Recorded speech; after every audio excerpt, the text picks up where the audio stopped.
Welcome to the Chronically Healthy Life Show. When you hear the word chronically, do you automatically associate it with chronic disease? We all do. It's been programmed right into us. But what if we flip that whole idea on its head? Let's discover how we can create chronic health in our bodies, our minds, our finances, our relationships, and in our lives. Tonight, I am so excited. We're diving into a topic that's touching far too many families, and that's the explosion of aggressive cancers that we've been seeing over the last few years. And I've been seeing so much of this with friends and family. And back with us by popular demand is Nicolas Hulscher, epidemiologist and administrator with the McCullough Foundation. Since 2023, Nicolas has contributed to 17 peer-reviewed scientific studies that have advanced our understanding of COVID-19 vaccine injury syndromes and their potential treatments. And you may remember him from our Chronic Health Collective Masterclass, where he dropped some serious truth bombs. We knew we just had to bring him back for our show and go a little deeper. Nicolas, welcome back to our show. Thanks for having me. So, Nicolas, the last time that we spoke on the masterclass, you shared some data that shocked a lot of our viewers with all the side effects that the COVID vaccines have shown. And we briefly talked about the rise of cancer diagnosis since 2021. And I was hoping that we can dive into that a little bit because, during that time when we had our interview, you didn't have all the studies out yet. Can you give us an overview of what you and your other researchers are actually seeing right now about all these rise in cancer? Yes. So, the last time we spoke, there wasn't much. There was a few reports, anecdotal reports here and there. Mm-hmm. But now it's literally confirmed that these mRNA shots unleashed a turbo cancer epidemic. Mm-hmm. And I say that, and we'll go through the four bodies of evidence. But I know we want to save the second segment for genomic integration, yes, which plays an integral role. So we'll save the mechanistic evidence for later. But regarding these two new studies, so one of them, so first of all, is the only two mm-hmm. population level studies that looked at COVID-19 vaccines and cancer risk, both found major increases in multiple cancers. And both of these studies literally came out in like the past month. Mm-hmm. So the first one was out of Italy. Okay. They followed 300,000 Italians for mm-hmm. about 30 months. Mm-hmm. And they compared the vaccinated population to the unvaccinated population over those 30 months. Mm-hmm. And as many of us may have expected, the vaccinated population suffered 23% overall increased risk of any type of cancer hospitalization. Mm-hmm. But they also suffered increased risks, about 30 to 60% of breast cancer, bladder cancer, and colorectal cancer as well, on top of the overall risk. So that study was the first population study to lay the groundwork for this, that we do see these large increased risks. Mm-hmm. Then the other study from South Korea by Kim and colleagues mm-hmm. Corroborated the Italian one quite drastically. They had 8 million people they looked at. Oh, 8 million. Okay. 8 million. Yes. And then so they compared the vaccinated to the unvaccinated in South Korea, this massive data set. But they found 27% increased risk in overall cancers. But they found increases in 6 distinct types of cancer. Wow. Increased risks, about 40 to 90% increased risk of colorectal, breast, gastric, thyroid, a few others. I don't remember all of them off the top of my head because there's too many of these cancers. Yeah. So you have all these cancers, 6 distinct types, corroborating the Italian study. But the concerning thing about the South Korean one with 8 million people was that they found that the viral vector COVID shots, the AstraZenecas, the Johnson and Johnsons, they found that those were carcinogenic and linked to a 40% increased risk of cancer, higher than wow, mRNA. those are actually higher. Yes, it was higher than the mRNA. The mRNA was about 27%. So this was unexpected. Nobody expected this. Nobody even assumed these viral vector ones were carcinogenic, but it appears that they are. It appears that all COVID vaccine platforms are carcinogenic. Central to them is the spike protein. So that's obviously a key factor that we think does induce carcinogenesis. But the other things is we really thought the mRNA mechanisms were really, really driving these cancers. And we'll go through that in the next segment. But so this viral vector one, these viral vectors, it uses an adenovirus, a modified adenovirus, just literally a chimpanzee adenovirus. And so they have this modified thing, and they put DNA in it. And so this chimpanzee virus goes into your cells and instructs them with the DNA to produce the spike protein. So, yeah, it's not unexpected that that's also carcinogenic when you really think about it. But, yeah, it was shocking nonetheless. But, yeah, overall, these two studies also corroborate somebody named Ethical Skeptic. He has performed data analysis over the past 5 years looking at excess cancer deaths with using official CDC data. And he has found, ever since 2021, excess cancer rates are just skyrocketing, way over baseline, way over pre-pandemic baseline. And so there's been over 110,000 excess cancer deaths in the United States, since 2021. So all of this stuff corroborates, and we can now say, for sure that these shots unleash a turbo cancer epidemic. Wow, that is crazy. I have two follow-up questions on that, because I didn't even hear about the viral vector vaccines. Isn't that technology even similar to what they're using in the regular flu vaccines? No. So the regular flu vaccines, it'll just be like a killed virus or some antigens, right, with an adjuvant to invoke immune response. So yeah, those are conventional flu shots. But yeah, these viral vector ones, they're also quite Frankenstein-like, to put it. I'm not aware of any other vaccines that use that platform that are in widespread use. Okay, yeah, because back in the day, that was supposed to be the safer vaccines. That's what they pushed, right, over the mRNA. So that is actually very surprising to me. On the second note, you mentioned that these are exploding 27 to 40% over the last 3 years. So what are your, I get so many of my, viewers and people arguing with me. There's a big growth in cancer because of the lockdown and they didn't get diagnosed. What are your thoughts on that? Right. Well, so that's why we saw a dip in cancers in 2020, because there were less people going to the hospital. There were less people being diagnosed.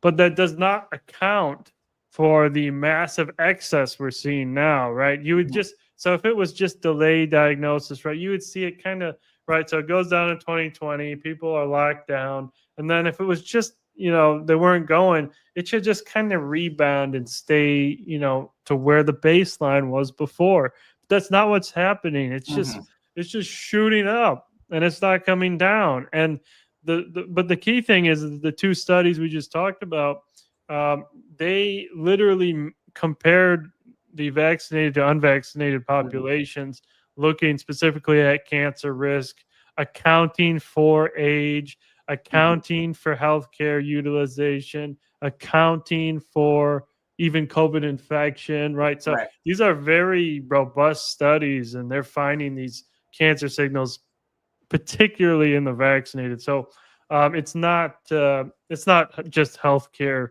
utilization. No, that's good to know, because like I said, that's the first argument I get all the time. The other argument I get, and this one drives me nuts, because from my understanding, normally when you get cancer, they give you stages like 0, 1, 2, 3, 4. But what we're seeing now is almost explosion of stage 4. And like when I'm talking to some of my California friends or people that are in the medical field, sometimes that just happens. And it's like, well, how do you go like 0 to 60 literally within months? You know, and they don't have an explanation for that. Like, what are your thoughts on that? Right. So that's what's called turbo cancer. Yeah. That's literally the definition. They find usually they're fine, completely healthy, no health problems. They get the shot. They get the mRNA shot or the viral vector shot. And then, you know, few weeks go by, a month goes by, 2 months go by, and they have very terrible symptoms, very severe symptoms. They're very tired. They're very nauseous. They're having all sorts of weird things happening. So they go to the doctor's office. They get checked, and they find these tumors in literally every organ system because it's already metastasized. It is an extremely accelerated presentation of cancer, these turbo cancers. They literally just grow unchecked and jump to stage 4 very, very quickly. And they are very treatment resistant, and they are very deadly, very fatal. And so that's what's most concerning about this, right? So if you were exposed to asbestos, or and you got mesothelioma like you see in all those commercials, right? That takes like decades to develop, right? You're not just going to drop dead and have it spread to your entire body in the span of a week or 2 weeks. So that's what's so bad about this mRNA technology and these COVID shots, is that this was never seen before. This is a completely new thing, and it's reaching mainstream now. That younger populations are now seeing drastic increases in cancers, particularly colorectal. And that was found in the 2 studies we just talked about. Both of them found increased risks in colorectal cancer. So that explains why all of a sudden we have 12-year-olds developing these giant tumors in their colons, right? That should not happen. This is a loaded question. Why do you think, because when I tell people all the studies are out there, you just have to look for them, right? Because we're talking about 300,000 Italians and 8 million South Koreans. These are big studies. These are not small peer-reviewed studies out there. Mainstream media is not shared anywhere. Like, why do you think that's the case? Well, there's one instance. There's one instance of them sharing this study, but you're right. Overall, there's been no sharing. Yes. No, not on Fox News, not on CNN, but where it was on Al Jazeera. But what did they do? Of course, as we'd all expect, they tried to debunk it. Yes. They tried to say it's false and everything it says is wrong, and they conflate causation with correlation in an attempt to make the reader think that everything the study says is false. So they're using all sorts of tricks to trick their readership. But one thing about that article was they literally defame me. They defame me. They say Nicolas Hulscher claims he's an epidemiologist. They put epidemiologist in quotes. So they're literally saying I'm just making up what I do for a living. Correct. Even though I now have an H index of 7, which is pretty good for just starting publishing papers 2 years ago. And I've published over 20 scientific studies since 2023, and they're widely cited, right? So that's what an epidemiologist does. So they just literally make stuff up, lie. Correct. And so since they can't really debunk the study well, they resort to defamation. Yes. And so that's expected. So that's all we've got from mainstream media on this. Yeah, and that's a shame. And like I said, I'm hoping more people is going to see this episode, because I'm going to share this as wide as I can before seeing which platforms is going to try to take it out. But that's the hard truth. Science it really should be more about curiosity and not conformity, right? Like everyone's trying to block all this information, but all the truth is coming out. And I think it's just so amazing that you are doing the work you're doing. And even when there's so many haters out there, or so many people that just don't really want to admit that possibly they took the wrong advice and took the shot, right? I think it's important, like you said, showing that with all the studies proving that this causes cancer now. I think last time we talked about what is the website again for checking, how toxic the shot is again? Maybe we can remind our viewers on that.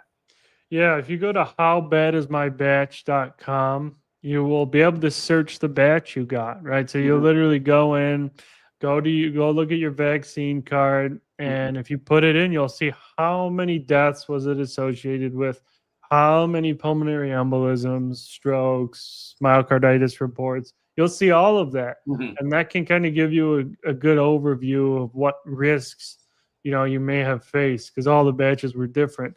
Correct.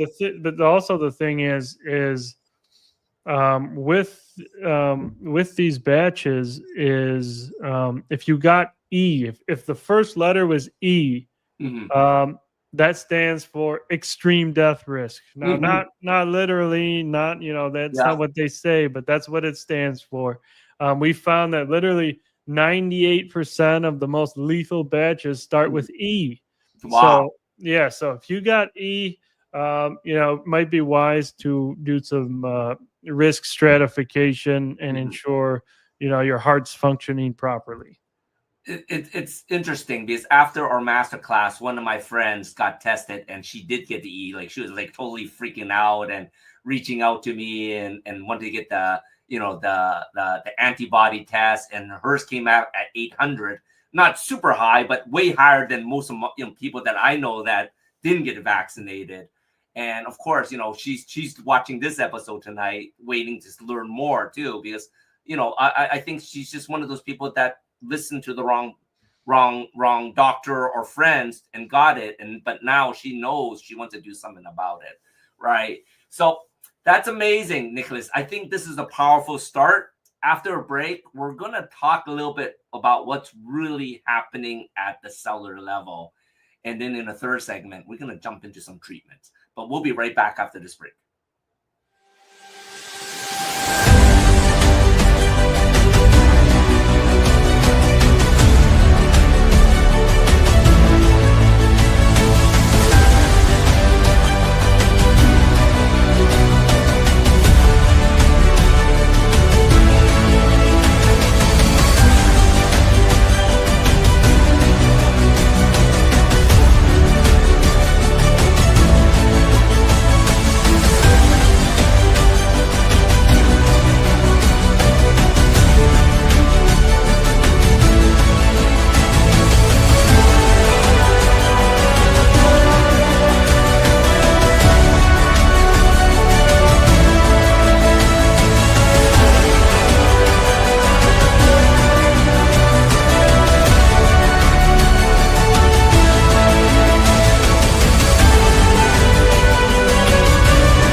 Why do 98% of beauty enthusiasts rave about coolness? It's all in the blend of ancient wisdom and modern science. Introducing Coolness, Pearlescent Face and Eye Serum Cream. This powerhouse combines the antioxidative power of schisandra berries, the glow of pearl powder, and the hydrating wonders of dragon's blood extract. It's like a time machine for your skin, making it radiant, firm, and oh so smooth. Inspired by ancient Chinese traditions and backed by modern nutritional science, this serum cream is perfect for dry, mature, and aging skin. It's time to unlock your inner glow with Coolness.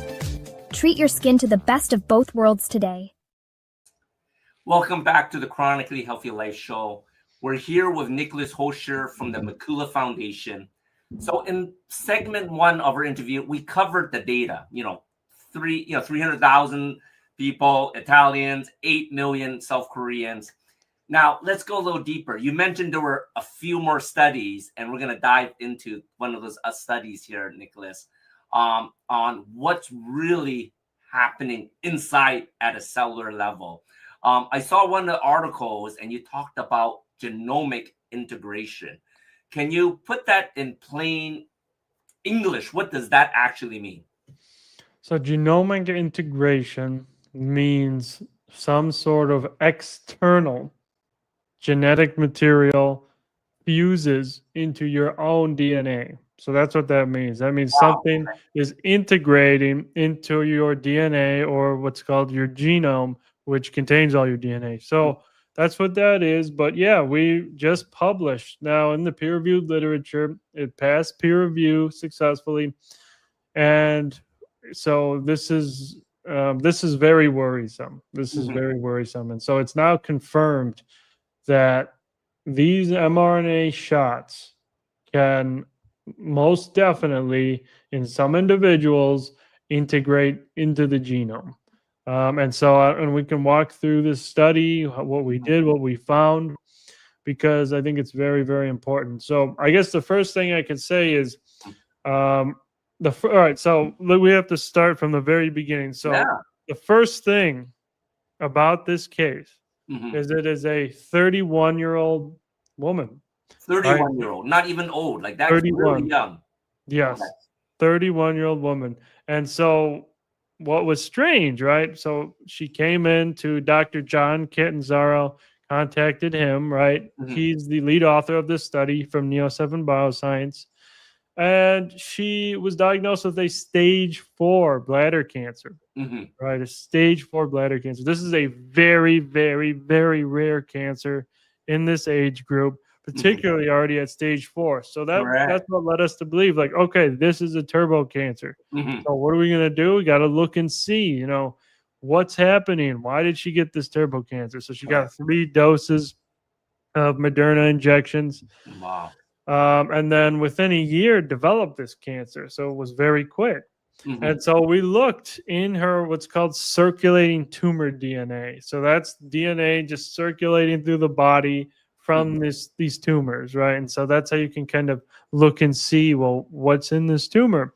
We not only looked at that, we looked at what's called multi-omic evidence. So that was her proteomic and transcriptomic profiles. So that's that's kind of the inner workings of, very deep down molecularly. Transcriptomic is what's called gene expressions, which give your body the instructions to make proteins, which is proteomic. So we looked at all that, and all of that was completely defective and going haywire. Oh, wow. Yeah, we found many genes were severely dysregulated, particularly genes related to DNA repair, right? So those were literally being shut off. So what that means is her DNA could not repair itself very efficiently, which leaves it open to what's called double-strand break. So this DNA is kind of breaking. It can't heal itself. And because it's in that state, that gives some that increases the probability that external genetic code can get in there, right, while it's kind of broken. And so that's what appears to have happened. So we identified what's called a 20 base pair segment from the mRNA vaccine DNA plasmid, right? So that's uploaded online, its entire sequence. And there was a 20-20 base pair match between what inside the circulating tumor DNA in chromosome 19 and the plasmid reference. So the DNA plasmid that they use at the manufacturing process to make the mRNA. So a perfect 20-20 match, and it was a chimeric match. And so what that means is it wasn't just, we just found this 20 base pair segment just laying around. It was chimeric, which means it goes from human reads, human genes, and then boom, you get to boom, the mRNA injection gene, and then more human genes. So it was literally appeared to be fused in chimerically. And so that's what was very worrisome. And so the probability of this just being an anomaly and random chance is literally 1 in a trillion. What, Right? 1 in a trillion? 1 in a trillion, right, to find this. And so all of this combined, the genomic integration event, the multi-omic evidence and genetic dysregulation we saw, and the clinical presentation of a very rare stage 4 bladder cancer leads us to believe that this appears to be what happened. This genetic code literally inserted itself into some cell lines, and then those cell lines began to propagate, right? So what happens is the mRNA doesn't just the vaccine genetic code doesn't just automatically get into every single cell. It gets into one cell, but then the cells replicate, right? Then they right, our cells replicate all the time, and so every time that one will replicate, it's going to be corrupted with this vaccine genetic material. And so that just keeps going on and on and on and on. And then all of a sudden you'll have extremely corrupted cells that will start to multiply and turn into these cancers. So that's what appears to be the case here. And, this is a Sentinel report, which means it is the very first report of this instance documenting direct evidence of this. So we need now large cohort studies. We need all hands on deck here. We need longer read sequencing, it's called, to kind of look more intensively at this. So this is just the starting point, right? This serves as the warning signal that this can happen, but we do need further validation, and we need it fast. So let me understand this, because from the very, very beginning, when they call it mRNA shots, they assured everyone this will never integrate or modify your DNA. Like that was like very, very in the very beginning when they said safe and effective. Part of it was, this is safe. It's not going to travel anywhere in your body. It's going to stay in your arm. And don't worry, it will never modify your DNA. This study is showing for a fact that it's a perfect copy within the cell. And it's a perfect copy, not just partial copy, but it's actually a perfect copy integrated into the human genome. Yes, 20 base pairs. So that's the kind of standard that's used to kind of tell, is this human or not? Correct. And this is not human. So yeah, again, we need further validation, further tests in other patients to really fully drill down and fully confirm this. But the probability of this just being chance is very, very, very almost impossible. Correct. Almost impossible that this was just random or some glitch. So this is not good. And Pfizer still claims on their website that these injections cannot alter your DNA. Exactly. Yeah. And they use a reference. So they say COVID vaccines do not change your DNA. And then they give the endnote reference. That reference is a completely unrelated paper on SARS-CoV-2 evolution. So they're literally just lying and giving references supporting their statements that have nothing to do with the statement. So wow. But that's not surprising from somebody involved or from an entity involved in large numbers of criminal activities. Right. Over 100 documented penalties, paying out billions in fines for fraud and other terrible things, bribery, criminal activities, false advertising. So, so that's not unexpected, unfortunately. Correct. But then, like you said, this will explain what we talked about in the first segment, why it's a turbo cancer rather than a cancer that happens over time. Right. Yeah, this was a very quick, again, within a year, gets to stage 4, very fast, a very rare presentation. Again, 31-year-old women do not usually get bladder cancers, particularly stage 4. So all of the criteria were really met for the classification of being a turbo cancer. Mm-hmm. So with understanding what you're saying, it actually compromises the good cells to help repair itself. How are turbo cancer treatments different from traditional treatments? Because from my understanding, like you said in the very beginning, they're not very treatable. Once they're diagnosed, a lot of times, most of the times, it's terminal for people. Like, why is that normal treatment that may work for traditional cancers not working for the turbo cancers?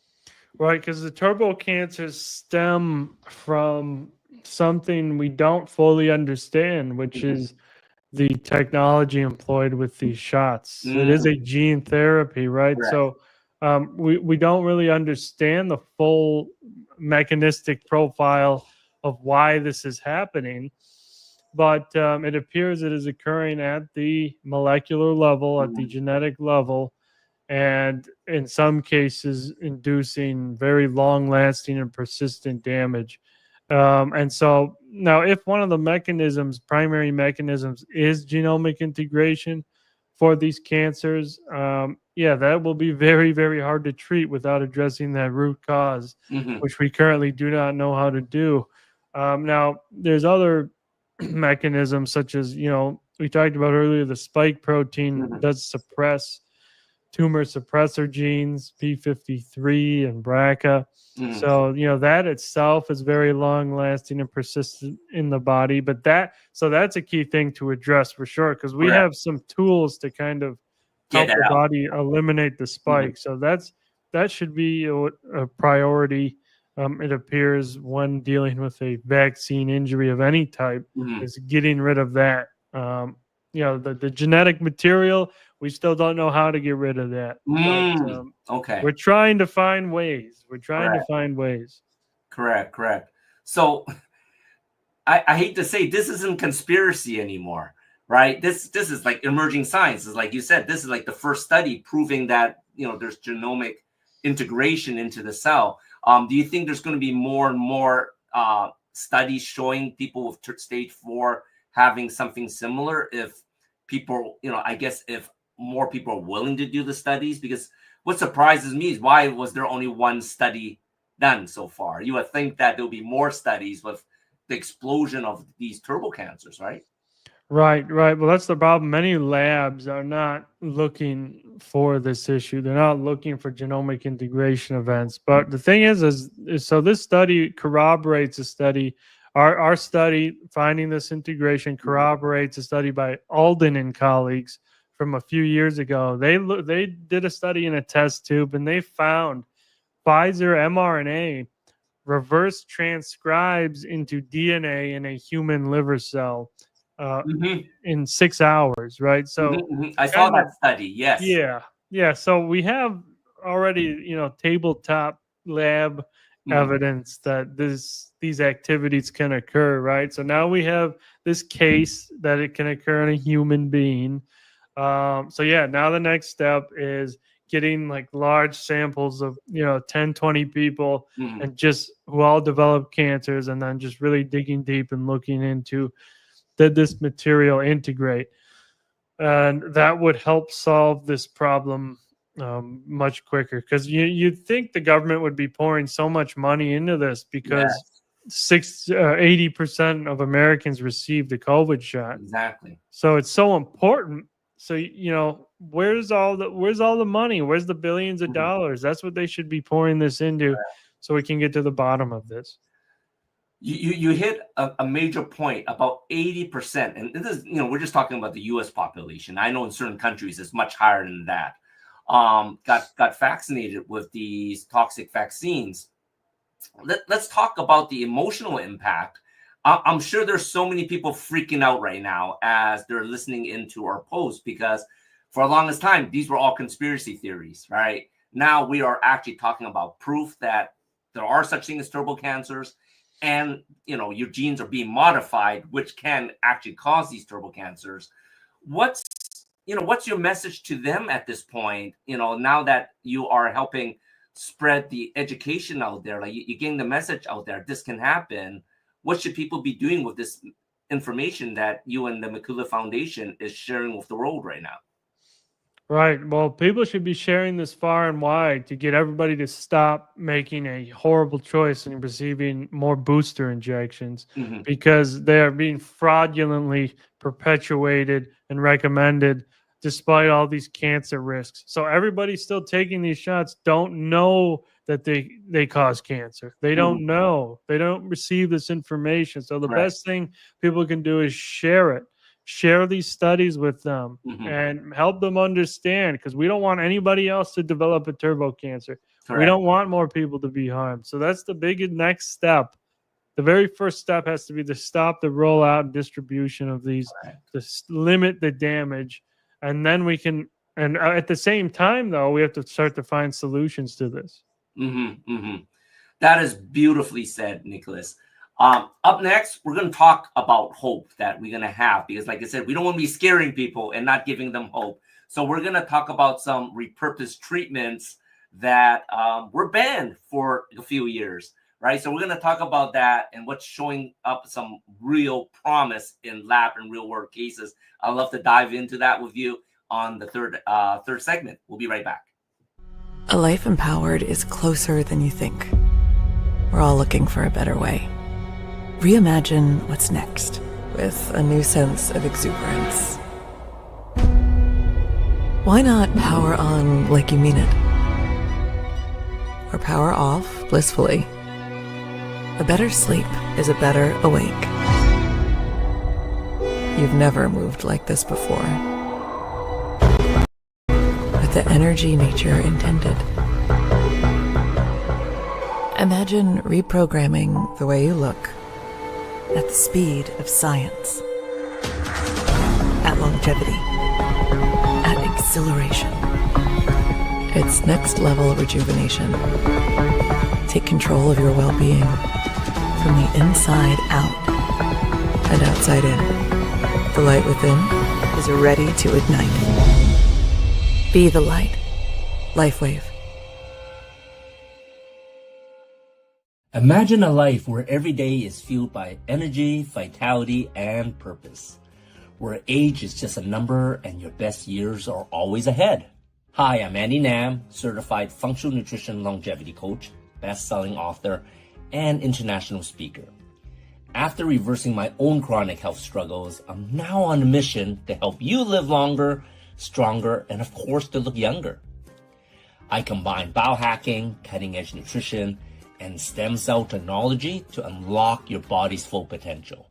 So no matter where your starting point is, I'm going to guide you toward a chronically healthy life. Ready to reverse aging and take control of your future? Connect with me today. Your journey to longevity starts here. Welcome back to the Chronically Healthy Life Show. Thank you, Nicolas, so far. My mind is getting blown right now with all the information you're sharing. And because like one of my dear family members just got diagnosed with stage 4 brain cancer, and they already told her there's nothing they can do, right? So it just really breaks our heart. We're trying to share all this information 3 years ago, but because we're saying theoretically this can happen, they thought we're crazy. But now all the studies are showing it, and this is one of those situations, as a longevity coach, I hate being right? So, I love to dive into some solutions. Maybe we can give some hope to the people out there that has this spike protein, that has this mRNA, toxins in their body. So in your work with the McCullough Foundation, I know you looked at several compounds that's being studied right now for potential anti-cancer properties. And there are 2 of them that are really surprising. And they are ivermectin and fenbendazole. What's the science showing so far on these 2 things that were only meant to be for horses? Right. Yeah, this is not just horse paste. That's for sure. That's for sure. We've reviewed all the evidence. There's been a few breaking studies that have recently come out on ivermectin and fenbendazole and cancer. Right. So first, I'd like to say, I'm not a physician. I can't make any, medical claims or give medical advice. But so what I'm discussing is this is what the science and evidence now shows. So first off, let's start with let's start with fenbendazole because this recent study came out. So fenbendazole is a very cheap antiparasitic, right? It's used all around the world. It has a very safe. It's very safe. It has a good safety profile. And so what happened is a few months ago, Dr. William Mackis published a case series of stage 4 cancer patients. So again, they're at the last stage. The cancer's metastasized to all the organs. And so what he did was they gave them a fenbendazole protocol, which so one of the cases was a stage 4 melanoma, skin cancer. One of them was a stage 4 breast cancer, and one of them was a stage 4 prostate cancer. And so all three of them were, not doing good at all. They received the fenbendazole, and they start to take this protocol, over the period of about a year. And it was in combination in some of these cases with, one of them had a surgery. One of them may have had a few other medications, but none of them had chemo. Correct. Right? None of them had chemo, but they were on this fenbendazole. And so all of them two of them experienced complete remission. Wow. Complete remission. Okay. So no evidence of disease. It's called NED. Literally, you couldn't find any tumors. One of them was near remission, which means basically he's very close. A lot of these tumors have shrunken, been knocked out. But regardless, that is very, very promising to see in real humans. So what's needed now is large-scale clinical trials. Correct. Immediately, because it's very important. And then the other compound's ivermectin. Very similar, not the exact same thing, but basically the same thing as fenbendazole. Antiparasitic, safe, been given around the world for many things, river blindness, parasites, even skin conditions now it's been approved for. So it's been in widespread use. We know it was demonized during the pandemic. Yes. For COVID treatment, even known the largest meta-analysis ever. It's got like hundreds of studies in it. Found that ivermectin is a potent antiviral and is actually lowers hospitalization, death from COVID-19. So there's that. But so with cancer, there was a systematic review recently published that looked at all the studies that looked at ivermectin in cancer. It combined all of it. And what they found was 14 distinct anti-cancer mechanisms verified in the laboratory with ivermectin in cancer. So they take all these cancer cells in the lab and they expose it to ivermectin. And in all of these cases, it literally destroys these cancers via these 14 mechanisms. And one of these mechanisms, so a lot of them have to do with upregulating certain expressions related to being able to fight off cancer, but a lot of them have to do with literally destroying the cancer cells itself. And it's been shown to destroy cancer stem cells, which is an important mechanism. Yeah. So just so many things it's been shown to do, many complicated words and complicated pathways that nobody's going to know what I'm talking about. But in general, we know it has anti-cancer activity. And so that's huge. And then they also found it safe. In all of the human studies that took ivermectin and had cancer, they found it was completely safe, even when they were taking chemo. Also, they found a few anecdotal reports of remission as well. And so, again, very, very promising. But most recently with ivermectin, and it's not in humans, but it's nice. It's at least in an animal, right? So it's in a living being. What they did was they developed nano ivermectin. So this is ivermectin kind of encapsulated in nano. They're not lipid nanoparticles, right? So they're not dangerous like with the mRNA shots. It's just a form of a small, I believe it's called a micelle, but they basically made it very small, so it can penetrate cells and penetrate the blood-brain barrier to reach a glioblastoma. So they implanted these rats with glioblastomas, which is one of the most lethal cancers in existence, only 15-month median survival time, right? So what they did was they implanted the tumors, right? And so they gave the rats intranasal nano-ivermectin, intranasal. And so what that means is a nasal spray. Correct. And then they give them intranasal normal ivermectin, what's called free ivermectin, nothing done to it. And so they found in the nano-ivermectin group, it shrunk the tumors by 70%. Whoa. 70% of those glioblastomas were gone. Correct. And it was accompanied by zero toxicity, zero biological toxicity, all blood parameters, immune parameters, cell function, cell viability. It was all perfect. So it was not causing any damage in the process. So this is very, very, very, very promising. And, I've received now many messages since that study came out of like, well, where can I get this nano-ivermectin?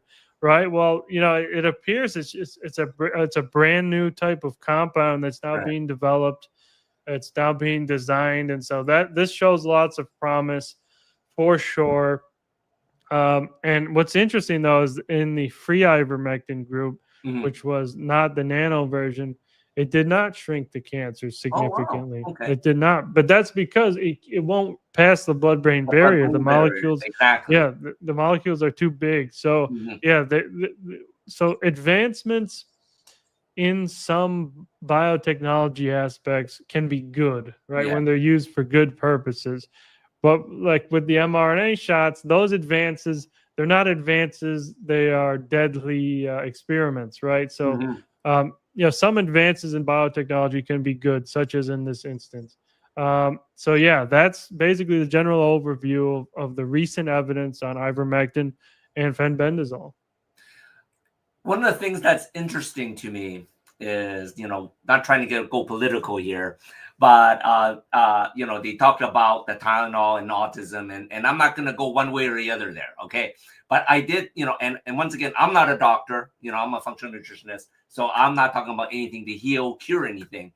But I do know that Tylenol technically has quite a few side effects, right? You know, saying it can lower your glutathione, which actually lowers your immune system. It can hurt your liver and everything. But what are the side effects for ivermectin that you have seen in your studies? Right. So if you take too much ivermectin, it will also be toxic, right? I mean, taking too much of anything will be toxic. So that would involve it's called central nervous system effects. So ivermectin appears to act on the central nervous system slightly. It's non-toxic when you take the recommended dose, but if you start popping, large amounts of ivermectin, you can see some central nervous system toxicity, including, dizziness, fatigue.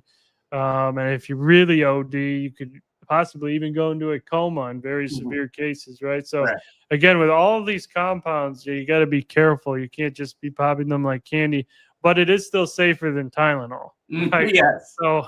So just, again, if you pop a bottle of Tylenol, you're going to die of liver failure. If you pop a bottle of ibuprofen, you will also die of liver failure.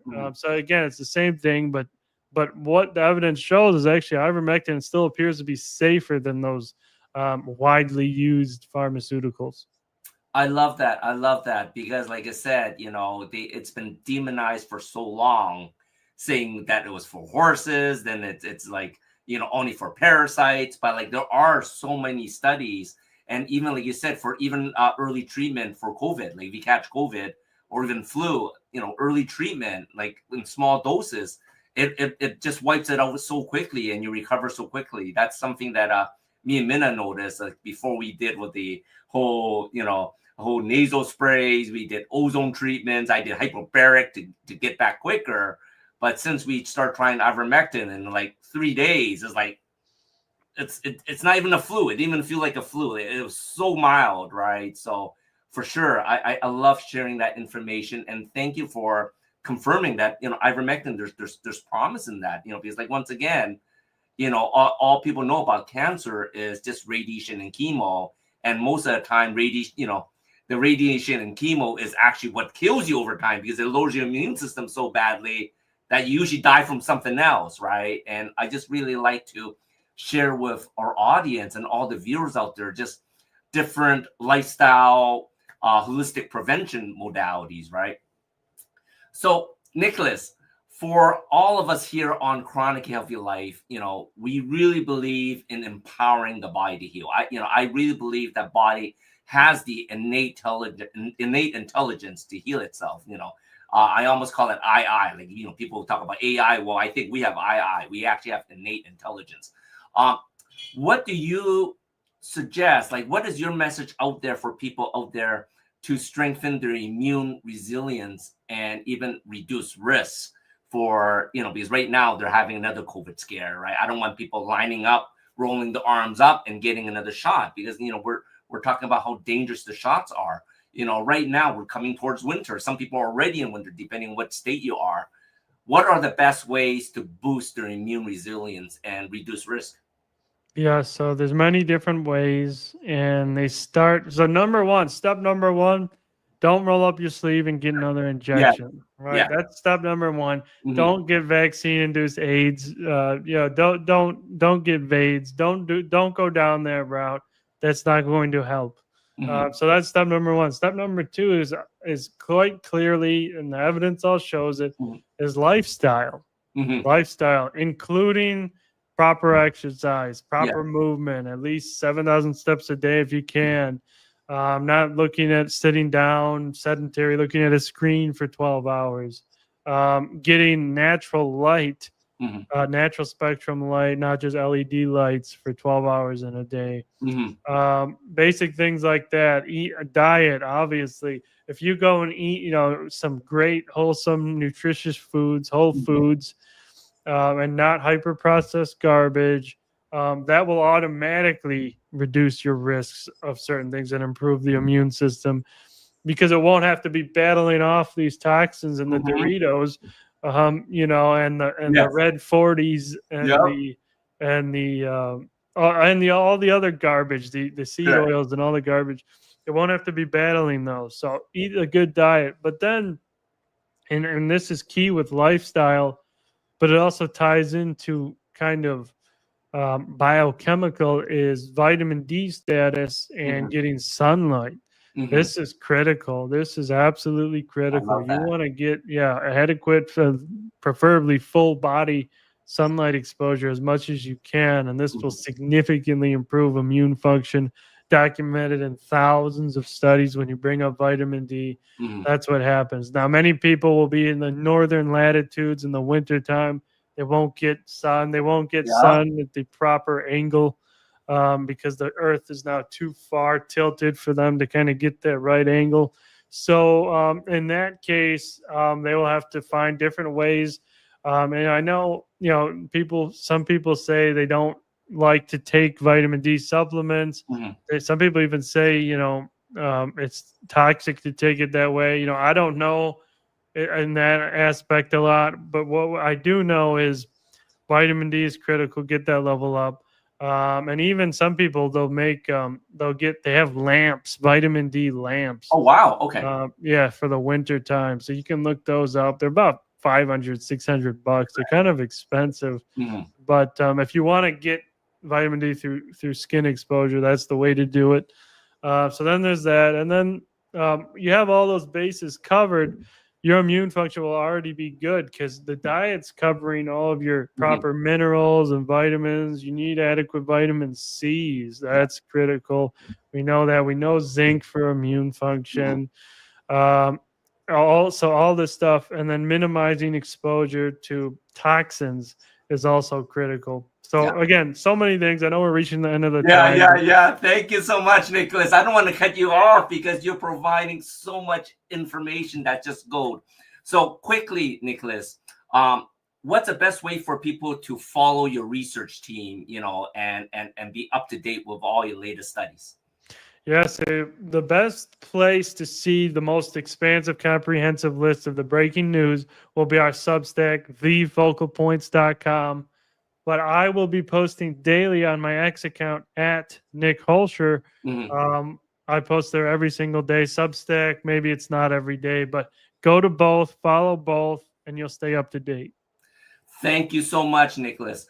So, friends, this conversation isn't about fear. It's really about freedom through knowledge. And that's it for this week's Chronically Healthy Life. Thank you for everyone. Thank you for sharing the space with us, Nicolas. We're so honored for you to be a part of our journey.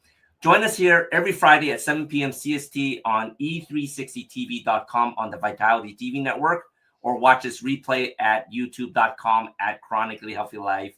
Make sure to check out our chronicallyhealthylife.com. Until next time, stay vibrant, stay strong, and stay chronically healthy. Thank you, Nicolas. Thanks for having me. We'll see you next week.